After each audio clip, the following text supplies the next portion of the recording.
मिस्र का जैसे पेशवा वंश, जिसे नूबियन वंश भी कहा जाता है, नूबिया के फिरौन द्वारा शासित था, जो मिस्र के दक्षिण में स्थित नूबिया क्षेत्र से उत्पन्न हुए थे।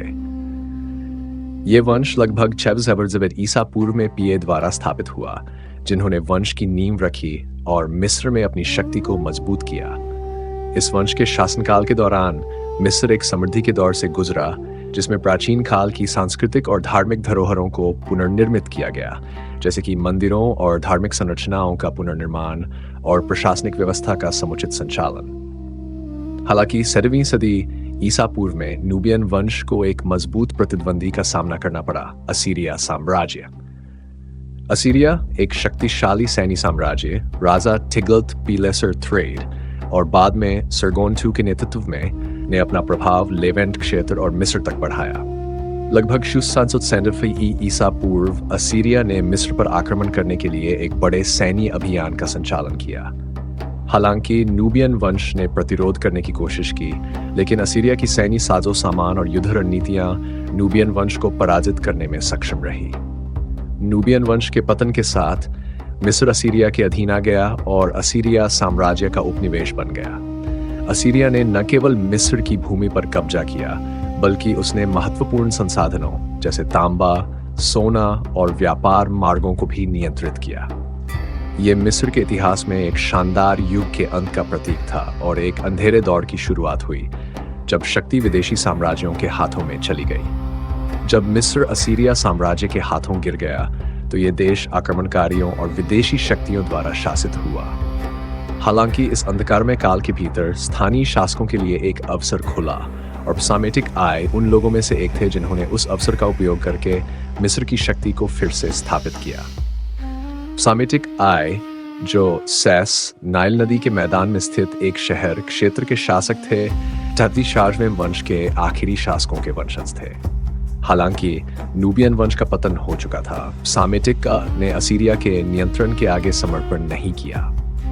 असीरिया के प्रभुत्व के सामने फिरौन की विफलताओं को देखकर उन्होंने अपने अधिकारों की रक्षा करने और मिस्र के साम्राज्य में अपनी स्थिति को मजबूत करने के लिए असीरिया से हाथ मिलाने का निर्णय लिया।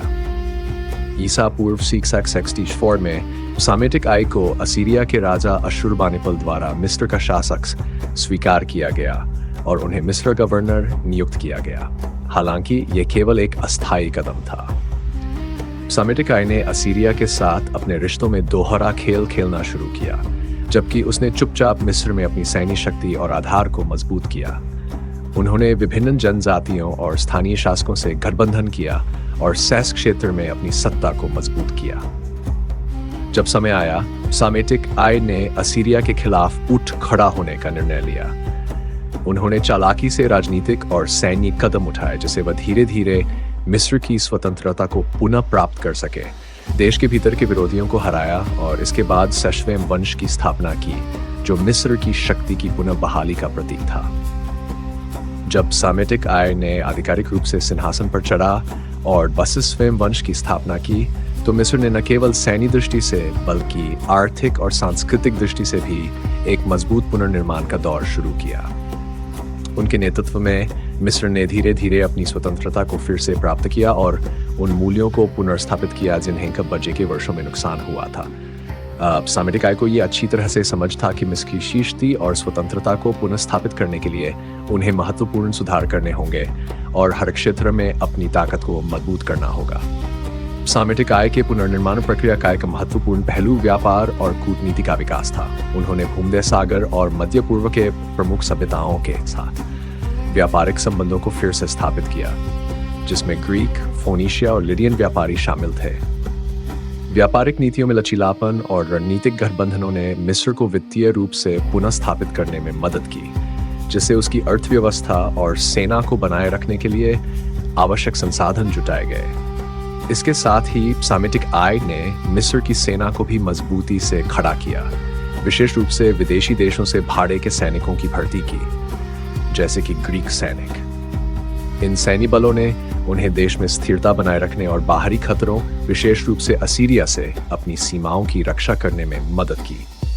हालांकि पसामेटिक आय ने असीरिया के साथ एक शांतिपूर्ण संबंध बनाए रखा, फिर भी उन्होंने मिस्र के हितों की रक्षा करने के लिए सैन्य ताकत को लगातार मजबूत किया। आर्थिक और सैन्य पुनर्निर्माण के साथ साथ सामेटिक आय ने मिस्र की संस्कृति और धर्म को भी संरक्षित और विकसित किया।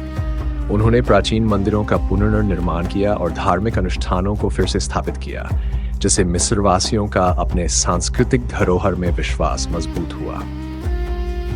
उनके शासन में मिस्र ने अपनी पारंपरिक धार्मिक और सांस्कृतिक परंपराओं को फिर से जिंदा किया, जबकि ग्रीक और अन्य सभ्यताओं से कुछ प्रभाव भी स्वीकार किया। इन सभी उपलब्धियों के साथ ह्यत्सिस्वे वंश ने मिस्र के लिए एक अस्थायी पुनर्निर्माण युग का निर्माण किया, जिसने देश को विकास की राह पर वापस लौटने में मदद की। भले ही ये एक छोटा सा कदम हो, क्योंकि भविष्य में और भी बड़े चुनौतीपूर्ण समय आएंगे। सामेटिक आय और उनके बाद के फिरौन के शासन में हालांकि मिस्र ने कुछ हद तक पुनर्निर्माण किया और एक छोटा सा समृद्धि काल देखा, लेकिन देश फिर भी क्षेत्रीय शक्तियों के खतरों से बच नहीं सका। इस समय मिस्र के लिए सबसे बड़ा खतरा फारसी साम्राज्य था। ईसा पूर्व 500 में कम्बिसीस ठेओ, फारसी साम्राज्य के तीसरे सम्राट ने मिस्र पर एक बड़ा आक्रमण किया, जिससे ह्यत्सिस्वे वंश की एक छोटी सी स्वतंत्रता अवधि का अंत हो गया। यह आक्रमण न केवल एक सैन्य युद्ध था, बल्कि मिस्र की स्वतंत्रता और स्वायत्तता का भी अंत था।